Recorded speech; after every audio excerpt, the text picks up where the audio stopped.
Muito bom dia, que alegria nos encontrarmos novamente nesta sala de aula, nesse momento onde temos a oportunidade de estudar a palavra de Deus.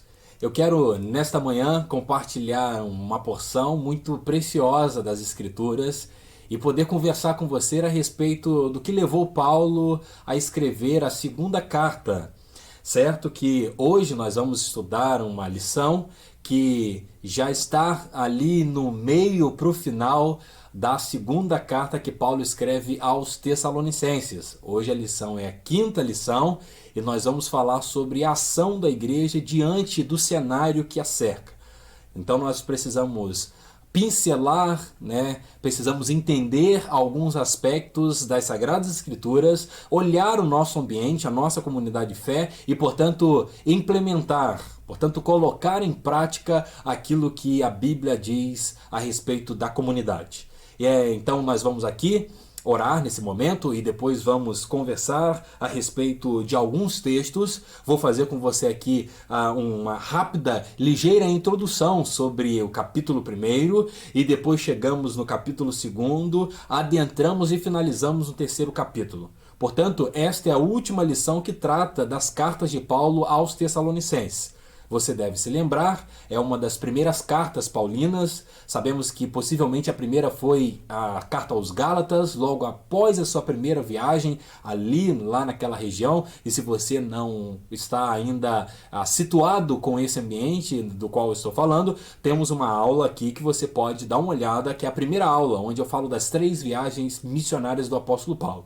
49, portanto, Paulo escreve a carta aos Gálatas e um pouquinho depois, possivelmente aí na década de 50, 51, Paulo vai escrever a primeira carta dele à comunidade tessalônica e depois escreve também a sua segunda carta aos Tessalonicenses. Então, as aulas que antecederam esta nossa conversa são aulas que tratam das cartas, ou melhor, dos capítulos, dos 5 primeiros capítulos da primeira carta de Paulo e também do capítulo 1 da segunda carta que Paulo escreve aos Tessalonicenses. Hoje, então, nós vamos trazer à memória os aspectos da segunda carta e vamos chegar no nosso texto. Nós queremos aqui conversar e extrair lições que podem abençoar a nossa igreja. Portanto, você já pode compartilhar este link, você pode curtir esta aula para que alcancemos mais pessoas com o ensino da palavra de Deus. Vamos orar? Senhor, muito obrigado por esta manhã, obrigado por esta oportunidade que temos aqui de juntos a estudarmos a Tua Palavra. Pedimos que a graça do Senhor seja sobre cada lar onde esta aula está sendo, a Deus, compartilhada. Pedimos ao Senhor que o nosso coração seja abençoado por Ti. Pedimos que a nossa igreja também seja cuidada pelo Senhor. Pedimos que a mão do Senhor continue conduzindo-nos, ó Deus, segundo o Teu querer e a Tua vontade. Eu quero te agradecer pelas pessoas que fazem parte deste trabalho, que possibilita, ó Deus, possibilitando que outras pessoas possam também receber, ó Deus, este conteúdo. Muito obrigado, Pai, pela liberdade religiosa que temos e que nesse momento, ó Deus, conseguimos, portanto, compartilhar das Sagradas Escrituras e extrairmos lições para a nossa vida, que tudo aquilo, ó Deus, que vamos ouvir aqui possa alimentar o nosso coração, sobretudo de esperança. Esta é a nossa oração e a fazemos no nome de Jesus. Amém. Você pode então pegar a sua Bíblia, deixá-la aberta aí na segunda carta de Paulo aos Tessalonicenses, logo no primeiro capítulo. O título da lição é Como Agir Diante do Mundanismo. Eu posso aqui já lhe adiantar que Paulo vai escrever a sua segunda carta aos Tessalonicenses, principalmente porque os motivos que levaram o apóstolo a escreverem o primeiro texto, a primeira carta, eles estão, de certa forma, ainda no seio da comunidade, ainda faz parte do dia a dia da comunidade. E aqui nós podemos perceber 2 aspectos. Aqui também há um aspecto de perseguição, ou seja, um problema de fora para dentro, onde a sociedade pressiona, a sociedade persegue, a sociedade desenvolve um método de pressionar essa igreja para que ela pudesse pudesse de alguma forma desanimar. Isso sempre existiu desde as igrejas primitivas. Tessalônica é uma igreja primitiva que temos logo no primeiro século. Isso sempre existiu não só na antiguidade, na Idade Média, na Idade Moderna e na pós-modernidade. O que nós precisamos, às vezes, compreender é que as ferramentas utilizadas pela sociedade do mundo antigo, do mundo medieval, do mundo moderno, são ferramentas diferentes. O objetivo é único, é calar, é cessar este movimento da igreja.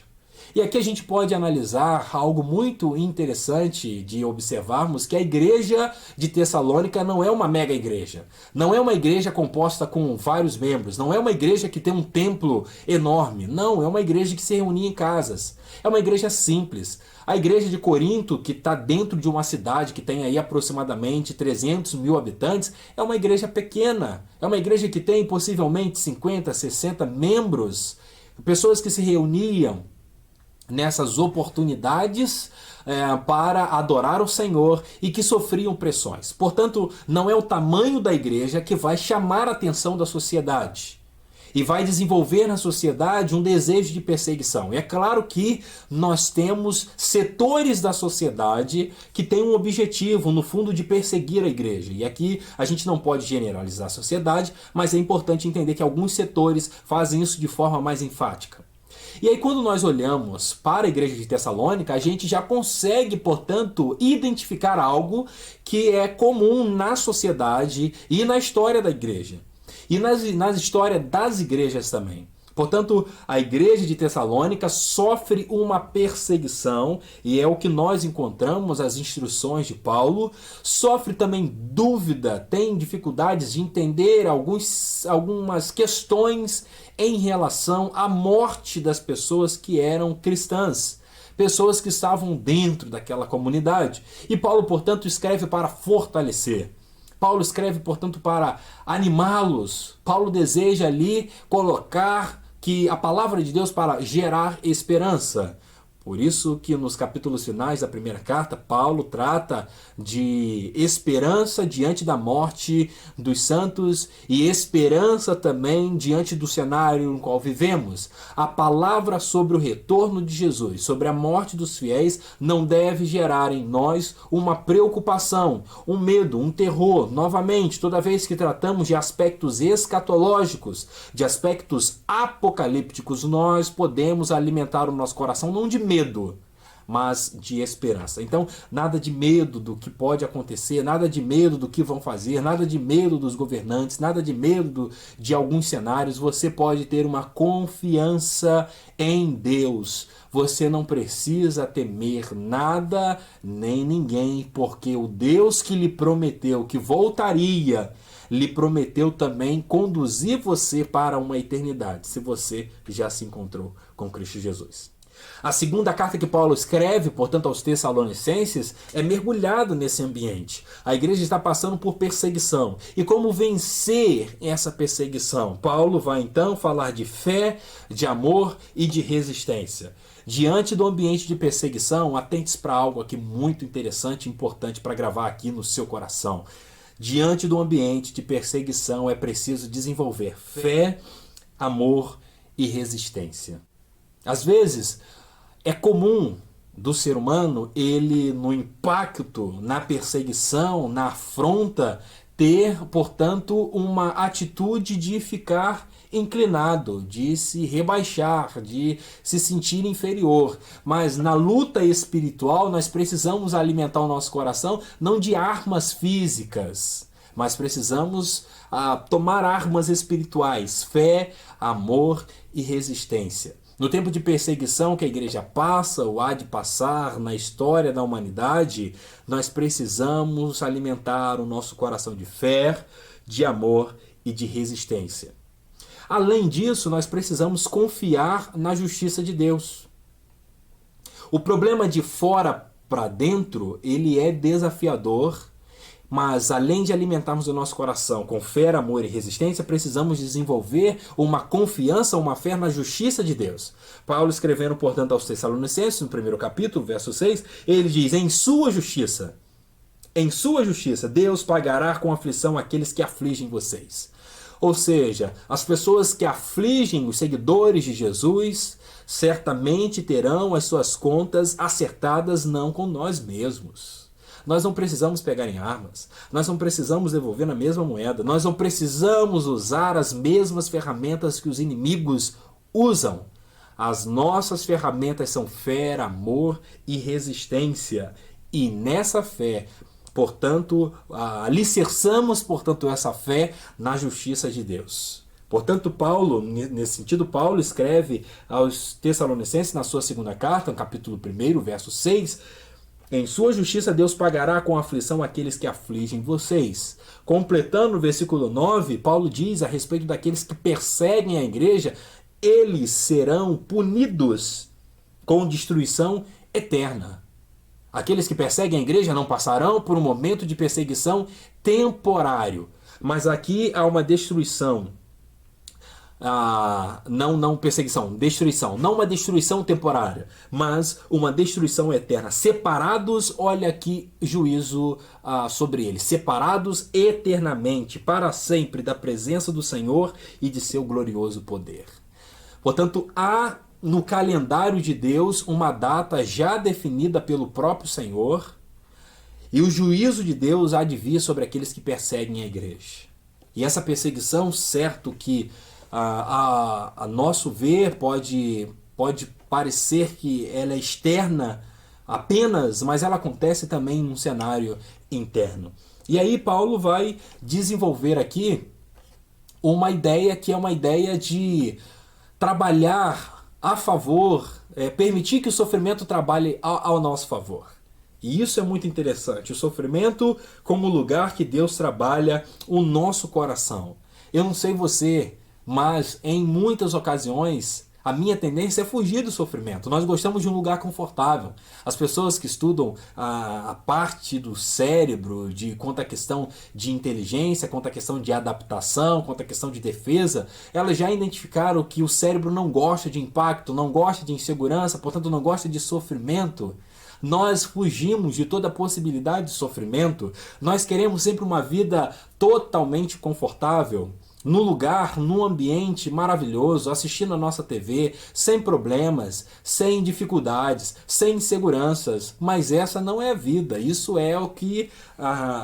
essa é uma proposta que não é realidade do mundo e que muita gente atrás disso acaba se frustrando, chegando num ambiente muito difícil do seu ser, sem entender que no sofrimento há um valor, e um valor enorme. Então, em vez de você fugir do sofrimento, em vez de você murmurar no sofrimento, pergunte para Deus o que exatamente Ele deseja trabalhar no seu coração. Paulo deseja falar à comunidade de Tessalônica que Deus pode modificar o caráter de cada um daqueles membros nesse ambiente de perseguição, de sofrimento, e transformá-los, e além disso, honrar também a vida deles. Então, peraí, vamos arrumar esse pensamento. O sofrimento vem, no caso de uma comunidade, como é o caso de Tessalônica, como é o nosso caso, o sofrimento vem, e nós não podemos fugir e nem devemos fugir do sofrimento. Nós precisamos enfrentá-lo, mas enfrentá-lo não com murmuração. Enfrentar o sofrimento a partir do tripé, né? Que é fé, amor e resistência. Confiantes, portanto, com essa fé, confiando que Deus há de exercer a sua justiça. Dentro desse ambiente de turbulência, de incômodo, de dificuldade, a murmuração não pode fazer parte. Ao contrário, nós precisamos perguntar a Deus o que o Senhor deseja trabalhar no meu coração.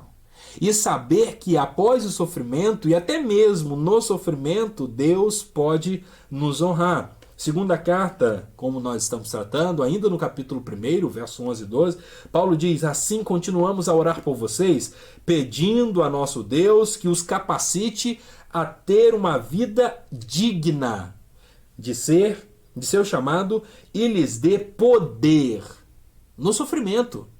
Ter uma vida digna pelo chamado que recebemos de Jesus para fazer parte do corpo de Cristo, dentro da comunidade de fé, local ou uma comunidade global durante a história e lhes dê poder. Para quê? Poder para nos sentirmos alguém importante, para dizer, olha, eu tenho tal título, olha, eu sou empresário, olha como eu faço isso. Não. Poder para realizar as coisas boas que a fé os motivar. Realizar as coisas boas que a fé os motivar a fazer. Coisas boas a partir da fé. Novamente fé. Fé para crer que Deus vai exercer a sua justiça e o seu juízo sobre aqueles que perseguem, e portanto estes que perseguem a igreja sofrerão um juízo de um afastamento eterno de Deus. E num segundo momento, fé para exercer coisas boas também. Ou seja, além de passar pelo sofrimento, além de enfrentar lutas e dificuldades, eu preciso desenvolver um coração trabalhado por Deus para que eu consiga realizar as coisas boas que a fé nos motiva a fazer. O 12 complementa, então o nome de nosso Senhor Jesus será honrado entre vocês. E vocês serão honrados com ele. Tudo isso é possível pela graça de nosso Deus e Senhor Jesus Cristo. Olha que coisa extraordinária. Você está sendo moído, você está sendo atropelado, o sofrimento está cercando você. A angústia, a perseguição, a ansiedade, a depressão, a todos os resultados de uma pressão. E a carta de Paulo nos motiva, ela primeiro foi para Tessalônica, mas como palavra de Deus perpetuada na história, chega para nós, nos motiva a usarmos a nossa fé para praticarmos coisas boas. E quando nós praticamos coisas boas, não é para, em primeiro lugar, termos a honra. Nós honramos a Jesus, o nome de Jesus, com as nossas boas práticas, e com isso somos honrados. E depois que honramos a Jesus, essa honra que chega ao nosso coração não é uma honra que vai gerar vanglória em nós. Diferente se tivéssemos invertido a lógica, onde primeiro eu quero ser honrado com as coisas que eu faço. E você deve conhecer um monte de gente que gosta disso. Faz algo, viu? Eu que fiz, viu? Eu que dei, viu? Eu que coloquei, viu? Eu...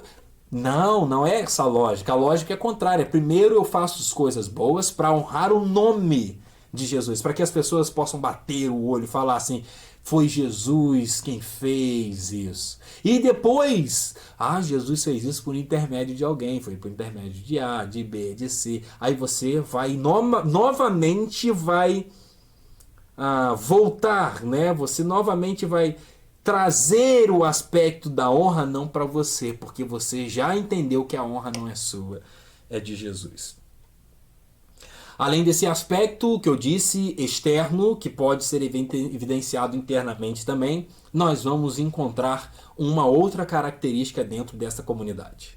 O outro aspecto que nós encontramos dentro da comunidade, então se no primeiro momento é externo, ou seja, de fora para dentro, perseguição, e que também pode ser encontrado internamente, esse problema, nós agora vamos perceber o veicular de falsas notícias a respeito de Paulo. Sim, você pensa que fake news é uma coisa nova? Não, o nome pode ser novo, mas falar mentira, falar coisas que não são verdade, faz parte da história da humanidade. Chegou a rimar. Não é legal, mas é uma coisa que sempre acontece. As pessoas começaram a propagar uma falsa notícia a respeito de Paulo. Eles diziam que Paulo havia dito que o dia do Senhor tinha chegado sobre eles. Não, peraí, é verdade isso sim, é muito verdade. Tem coisa que quando nós estamos inseridos no aspecto dentro daquela história, nós pensamos assim, gente, como é que esse negócio aconteceu? Como é possível as pessoas acreditarem nisso? Sim. E aí Paulo escreve para refutar, para defender, para orientar, porque isso havia causado um incômodo enorme dentro da comunidade. E pessoas que pregam a mentira dentro da comunidade, elas incomodam as pessoas. Elas geram mal-estar. Elas fazem isso, embora elas estejam atrás de uma verdade, elas fomentam a mentira, ocasionando uma grande dificuldade na comunidade.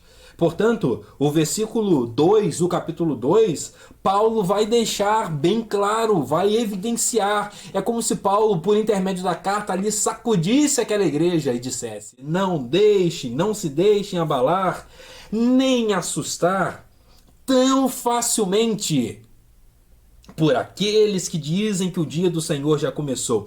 Não acreditem neles. Mesmo que afirme ter recebido uma visão espiritual, uma revelação ou uma carta supostamente enviada por nós.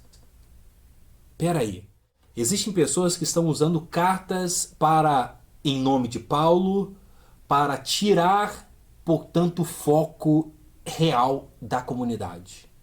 E aí Paulo diz: não acreditem neles.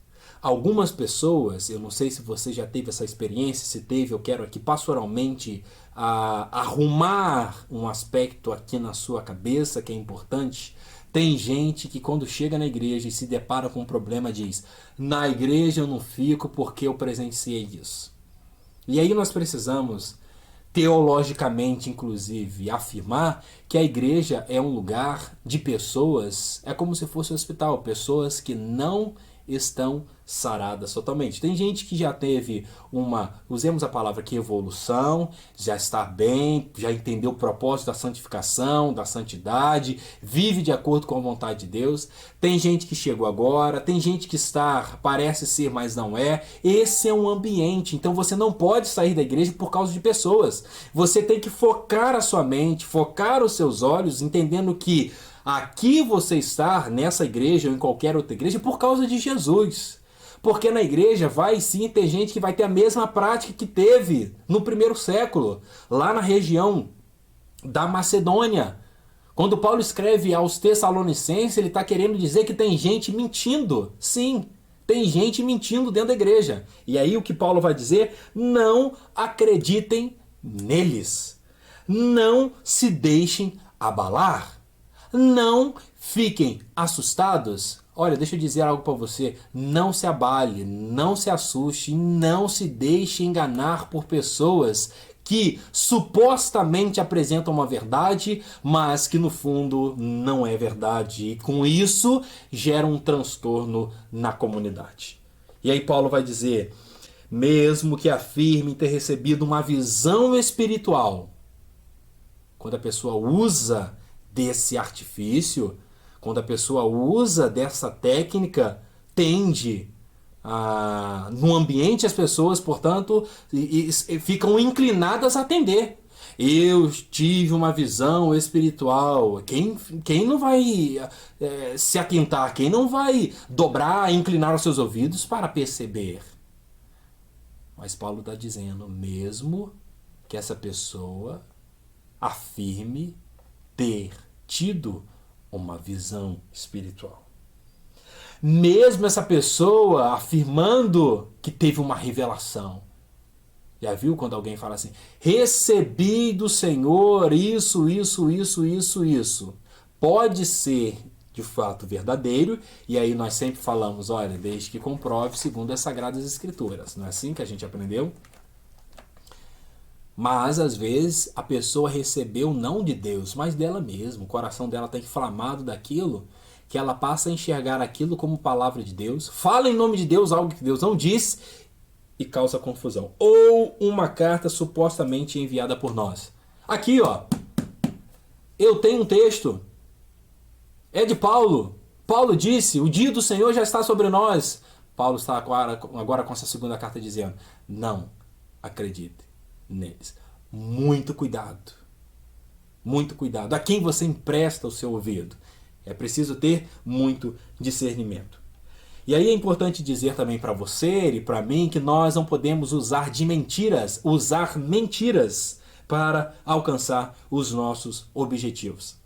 Algumas pessoas têm de fato algo que é legítimo de ser defendido, mas o caminho que ela faz é um caminho de mentira para chegar nesse objetivo. Não faça isso, opte sempre pela verdade, porque Jesus é a verdade encarnada. Se então você é cristão, não veicule mentiras, não transite em ambientes onde a mentira é ali aplaudida. Não use em escala menor ou maior de mentiras. Não use mentiras. Não só na esfera secular, mas infelizmente nós podemos dizer também na esfera religiosa, a gente que mente para alcançar os seus objetivos. Infelizmente, mente também que acaba confundindo e enganando alguns. É preciso, portanto, ter muita atenção. A mentira, então, assustou o povão. O pessoal ficou assustado, a igreja ficou assim perplexa. Para imaginar se não faz sentido. O pessoal está sendo pressionado, perseguido, sofrendo. A primeira carta de Paulo, nos últimos capítulos, já ali trata do aspecto da volta do Senhor. Aí eu imagino que o pessoal, opa, já vamos organizar aqui o nosso pensamento. Mas depois, o pessoal, não satisfeito com a liderança de Paulo, um grupo rebelde, o que eles fazem? Começa a mentir em nome do próprio Paulo. Querendo, portanto, tirar a figura da liderança de Paulo. O pessoal olha para o cenário de sofrimento, perseguição e angústia e fala assim: eu estou desesperado. O Senhor me abandonou. Olha aqui, tem gente morrendo, gente sendo afligida, gente sendo perseguida, bens sendo tomados, a igreja sendo pressionada. O dia do Senhor chegou e nós estamos como ficamos. Aí, isso gerou um equívoco enorme, isso gerou um desespero enorme, e Paulo, portanto, vai escrever e vai realçar algo muito importante. Isso nós precisamos, gente, guardar no nosso coração. Tratar da volta de Jesus, espelhando, portanto, esse problema específico da comunidade tessalônica para a nossa realidade, até porque tem muita gente angustiada sobre a volta de Jesus. Mas a volta de Jesus, de novo, não pode lhe gerar desespero, angústia, não. Toda vez que a volta de Jesus foi assunto, foi pauta de conversas, Jesus com seus discípulos, Paulo escrevendo a sua carta aos Tessalonicenses, até mesmo lá atrás, Daniel falando do fim, Apocalipse tratando do culto no céu, da Nova Jerusalém, da situação da terra, da perseguição, do número da besta, de todas essas coisas, deixa eu te dizer algo, foi para gerar esperança. Não faz muito tempo eu saí para fazer uma visita no hospital, para orar com alguém, para ler um texto bíblico, para levar uma palavra de esperança, né? Quando cheguei na igreja, fui passar a quilometragem para o nosso querido porteiro, a gente passa sempre o número final, estava lá 666. Aí eu disse para ele: olha, esse é um número. Aí ele brincou, eu falei: calma, fique tranquilo, não tem de que se preocupar. E aí ele sorriu, claro, não estava preocupado, porque já entendeu que esse número, o 666, não é para gerar desespero. E ele não tem a ver com www, ele não tem a ver com as bandeiras de cartão, Mastercard, Visa. Você pode descansar quanto a essas questões. Ele não tem a ver com código de barras. Diz respeito muito mais a um aspecto histórico e, portanto, também simbólico, para evidenciar a questão do anticristo. Então nós não podemos ir atrás disso como se fosse algo específico. Olha, será que é o celular? Será que é a madeira? Será que é o site? Será que é a bandeira do cartão? Fique tranquilo. A palavra de Deus, quando principalmente para tratar de Apocalipse, é para gerar esperança. E Paulo coloca isso no lugar e diz: olha, antes do retorno, as coisas serão bem visíveis. Os sinais serão bem notáveis. Nós precisamos ir e ficar atento atrás de um sinal. Não é ir, mas ficar atento a um sinal que é muito importante. Esse, às vezes, nós não nos apegamos a ele, que é a palavra de Deus, a anunciação de Jesus Cristo. Chegaria em todos os povos, línguas e raças. É isso que nós precisamos fazer.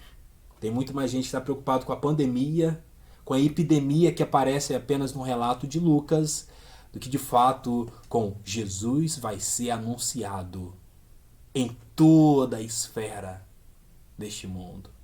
As pessoas terão oportunidade de ouvir sobre Jesus.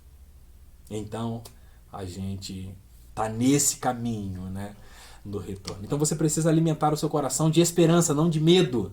Não de medo.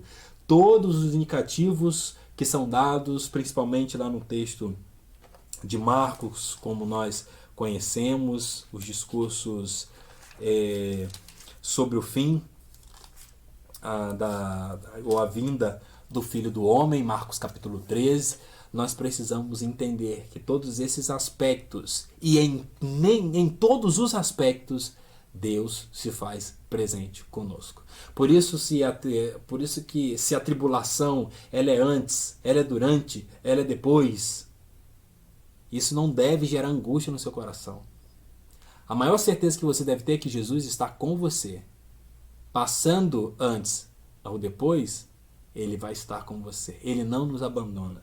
Então, em todos os aspectos, pratique a palavra de Deus e seja alguém que promova a esperança, não o terror, não o medo.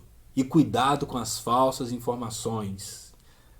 Nós temos o YouTube lotado disso, várias pessoas que vão atrás, e o algoritmo faz isso com você. Você vai atrás de um vídeo, ele vai te mostrar o vídeo com aquela mesma característica, e você começa a se alimentar daquilo. Quando você termina de assistir os vídeos, seu coração está, meu Deus, está desesperado, né? Você primeiro vá às Sagradas Escrituras. Tem vários pastores, bons líderes, estudiosos nessa primeira igreja batista de Niterói, que você pode escrever.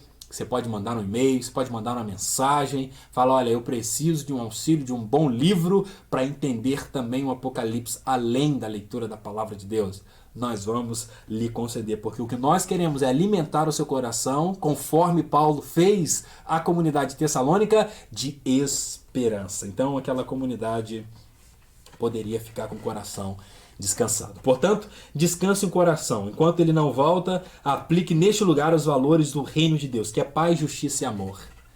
Então, enquanto Jesus não volta, nós precisamos aplicar aqui no nosso dia a dia os princípios, os valores, e implementar o reino de Deus. Segunda carta de Paulo aos Tessalonicenses, capítulo 2, 15 a 17, diz: portanto, irmãos, tendo em mente todas essas coisas, permaneçam que firmes e apeguem-se às tradições que lhes transmitimos. Não fiquem com o coração cheio de medo, de temor, e não estejam apegados às palavras desses falsos anunciadores, desses falsos líderes, dessas pessoas que usam de mentiras que estão no meio de vocês. Apeguem-se às tradições que transmitimos, seja pessoalmente, seja por carta, ou seja, enquanto estivermos com vocês, transmitimos, ensinamos valores do reino de Deus, ensinamos e colocamos aí no grupo, no coração, na comunidade de fé, os aspectos que mais evidenciam a verdade do Evangelho a partir de Jesus. Se apeguem a isso. Por que nós vamos nos apegar a mentiras? Por que nós vamos nos apegar a pessoas e a questões inseguras? Por que nós vamos nos apegar às complexidades? Vamos nos apegar firmemente às tradições que a nós foram transmitidas. E onde se encontram hoje as tradições? Antigo e Novo Testamento são as tradições que nós podemos nos apegar. Além disso, que o próprio Jesus Cristo, nosso Senhor e Deus, nosso Pai, que nos amou, olha que bonito, e pela graça nos deu eterno conforto e maravilhosa esperança, os animem e os fortaleçam em tudo de bom que vocês fizerem e disserem. Olha que palavra de ânimo, olha que palavra de esperança, olha que palavra do seguinte, meus irmãos, fiquem tranquilos, estejam com o coração confortado, estejam na certeza de que Jesus vai voltar, que sinais serão visíveis, mas isso não deve gerar desespero, deve gerar esperança. E enquanto ele não volta, alimente o coração de esperança, mas pratique também no seu dia a dia, não apenas nos domingos, não apenas nos dias de culto, não apenas dentro de um templo, os valores do reino de Deus. Se apeguem às tradições que foram transmitidas a vocês. Animem e os fortaleçam em tudo de bom que vocês fizerem, disserem que a palavra de esperança, a presença de Jesus, a graça do nosso Senhor possa então nos animar e nos fortalecer. Além de apegar-se às tradições, como nós evidenciamos aqui, é preciso que no nosso cotidiano, no nosso dia a dia, eu quero dizer para você aqui, na sua rotina, isso, a sua rotina de acordar, de fazer uma devocional, de tomar um café, de fazer a caminhada, de ir para o seu trabalho, de no relacionamento lá com as pessoas, nas respostas do seu e-mail, ou você que tem uma rotina um pouco mais leve, um pouco mais serena, que consegue passar um tempo maior com a sua família. Enfim, dentro dessa rotina você precisa, portanto, estabelecer o reino de Deus. E por que é importante falar sobre isso? Além de se apegar às tradições, nós precisamos fazer com que o nosso dia, o nosso cotidiano, evidencie através do nosso esforço, através do nosso trabalho esse remunerado ou não, os valores do reino de Deus. É importante dizer isso porque Paulo percebe nessa comunidade pessoas que são ociosas. E você sabe que gente que não tem o que fazer, até tem, mas não faz, dá trabalho onde se encontra. Isso na casa, na família, em outros lugares, na comunidade. Paulo identifica gente que tem muita coisa para fazer.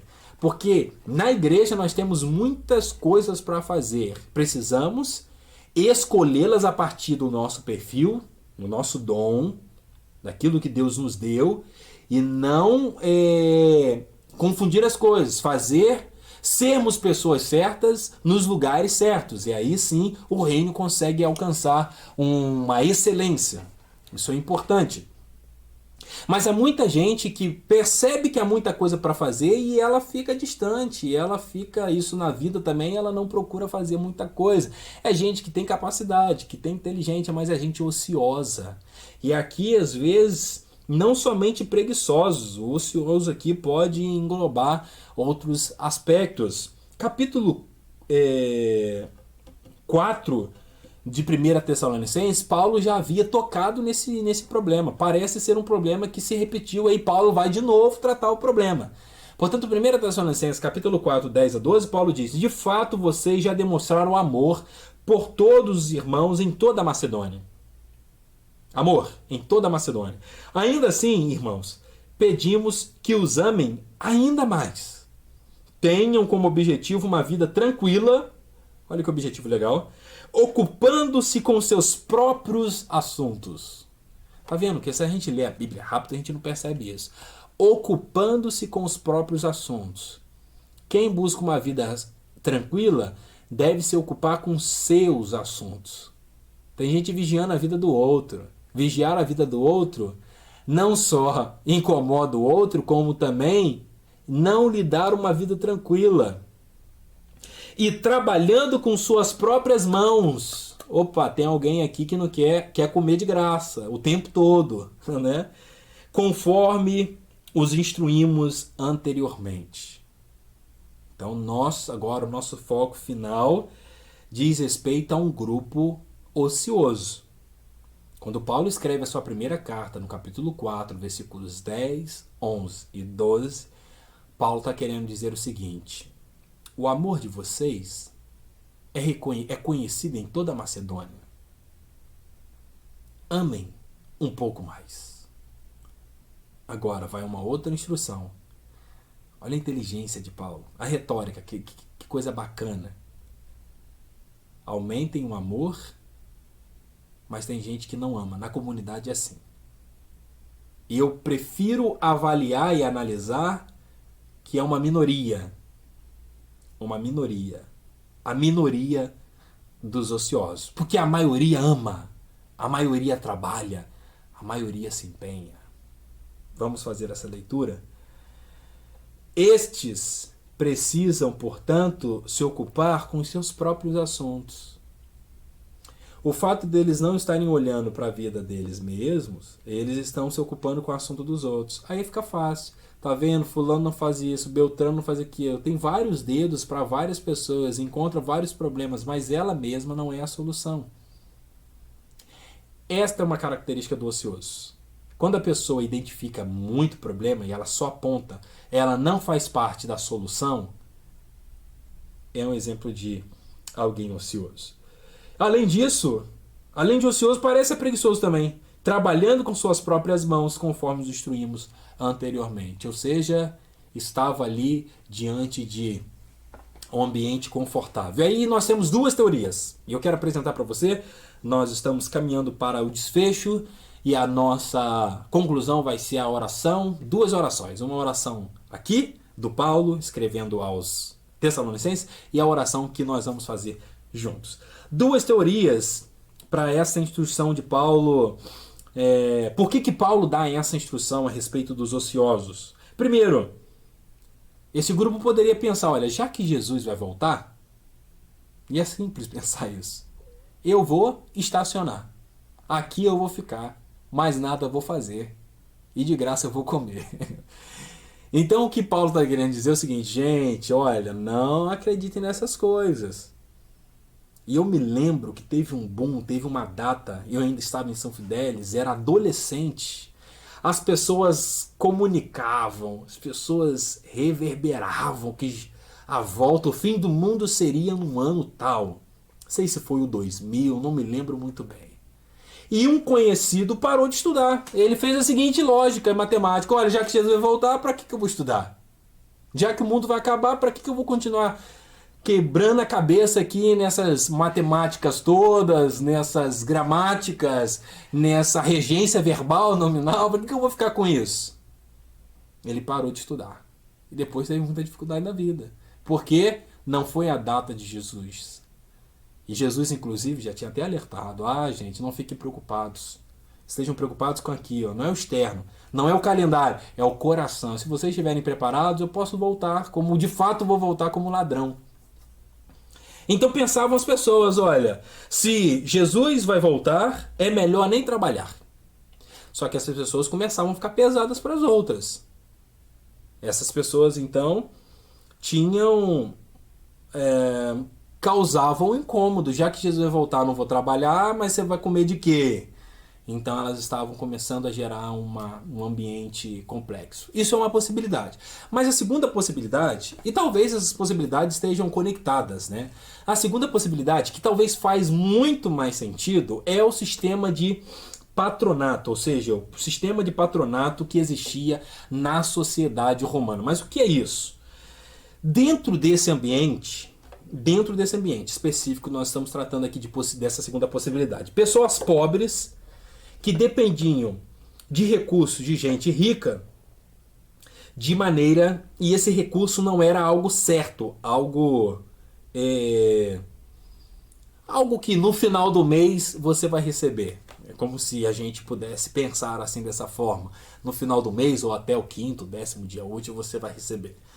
Pensando aí, traduzindo para a nossa realidade. Só que não só isso. Este trabalho dessa dependência de cliente e também desse patronato colocavam essas pessoas num trabalho possivelmente indigno. Quando o dono, né, o patrão, fizesse uma solicitação até imoral, como não era difícil fazer, por exemplo, você deve me trazer prostitutas para que eu tenha relações com essa pessoa que está vinculada a esse trabalho, que é um trabalho que não tem muita conexão, que não tem muita certeza, que não tinha ali, de certa forma, aquela certeza de fato do que era preciso para condicionar a sua vida de forma digna. Essas pessoas então eram obrigadas a fazer isso. E aí o que Paulo está talvez aqui possivelmente dizendo, olha, não vivam desses trocados. Não sejam pessoas que optam por uma facilidade gerando no cotidiano de vocês uma imoralidade e, portanto, com essa mentalidade. Olha, não preciso ter um vínculo, né, tão forte, já que o fim está próximo. Paulo está querendo dizer o seguinte, possivelmente dentro dessa mentalidade: estruturem a vida de vocês, façam planejamento e não fiquem dependendo de serviços que podem trazer imoralidade sobre vocês. Imagina que situação desconfortável, até pecaminosa, de estar neste ambiente. Isso poderia ser algo do cotidiano, mas poderia ser algo também, como eu acabei de citar aqui, envolvendo questões morais. Então Paulo deseja dizer que essas pessoas precisam se esforçar e ter trabalhos dignos. Precisam, portanto, correr atrás. Precisam fugir desse tipo de proposta e facilidade. Sendo uma questão ou outra, sendo as duas questões conectadas, o que Paulo deseja ali apontar para as pessoas é que elas deveriam, neste cotidiano, né, delas, implementar o reino de Deus com esperança no coração que Jesus voltaria. Aí nós tiramos uma grande lição. Por isso Paulo escreve em 2 Tessalonicenses capítulo 3, versículo 11: Contudo, sabemos que alguns de vocês estão vivendo ociosamente, recusando-se a trabalhar e intrometendo-se em assuntos alheios. E você sabe disso, que quem não trabalha, atrapalha. Quem não trabalha, atrapalha. E essas pessoas estavam ali, de ouvido em pé, estavam ali entrando na vida dos outros, fofocando, provocando então uma desordem. E aí Paulo continua: quanto a vocês, irmãos, nunca se cansem de fazer o bem. Olha aí que legal. O amor aumentar, aí tem um grupo ocioso. Não se cansar de fazer o bem, aí tem um grupo que se intromete na vida dos outros.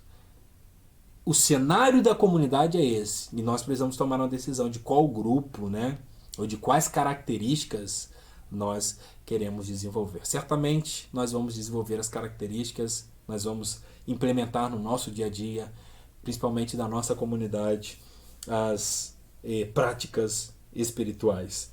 Nunca se cansem de fazer o bem. Observem quem se recusa a obedecer aquilo que lhes digo nesta carta. Afastem-se dele para que se sinta envergonhado. Não o considerem como inimigo, mas advirtam-no como ao irmão. Além de você alimentar o seu coração, de fazer coisas boas, você precisa também se afastar e advertir. Olha, não se intrometa na vida dos outros. Não dependa dessa situação. Não fique ocioso. E há outras questões que servem para nós também, nesse sentido de orientar, nesse sentido de advertir. Há outros argumentos aqui que poderiam ser inseridos. E aí, além disso, desenvolver o que Paulo chama aqui de uma atividade do bem, de não se cansar de fazer o bem. A conclusão, portanto, é uma oração. Capítulo 3, 16 a 18, Paulo encerra que o próprio Senhor da paz lhes dê paz em todos os momentos e situações. Que o Senhor esteja com todos vocês. Aqui está a minha saudação de próprio punho, diz Paulo. Paulo, assim faço em todas as minhas cartas para provar que eu mesmo as escrevi. A parte inicial, a oração, que o próprio Senhor da paz lhes dê a paz. Que o Senhor dê a paz à primeira igreja batista de Niterói. Que possamos alimentar o nosso coração de esperança, desenvolver fé, amor e resistência. E esta fé na certeza de que os inimigos da Igreja de Cristo, eles vão ser punidos no juízo divino. E que o próprio Deus, em todos os momentos, que é o Deus da paz, nos dê a paz. E que Ele esteja com você. Senhor, muito obrigado pela riqueza que nós encontramos em Tua palavra. Nós precisamos obedecê-la, mas precisamos praticá-la diariamente. Abençoe cada ouvinte, onde quer que esta aula venha chegar, que o coração dessa pessoa possa encontrar a paz em Jesus Cristo. Que possamos alimentar, ó Deus, a nossa vida de esperança, de fé, ó Deus, de resistência, de amor, de não nos cansarmos de fazer o bem, de advertir e repreender o irmão que está errado, de não acolher a mentira, de não estar no ambiente de mentira, que possamos optar pela verdade como seguidores de Jesus. E que a paz, que excede todo entendimento, possa guardar o nosso coração e estar conosco em todos os momentos. Esta é a nossa oração e a fazemos em nome de Jesus. Amém.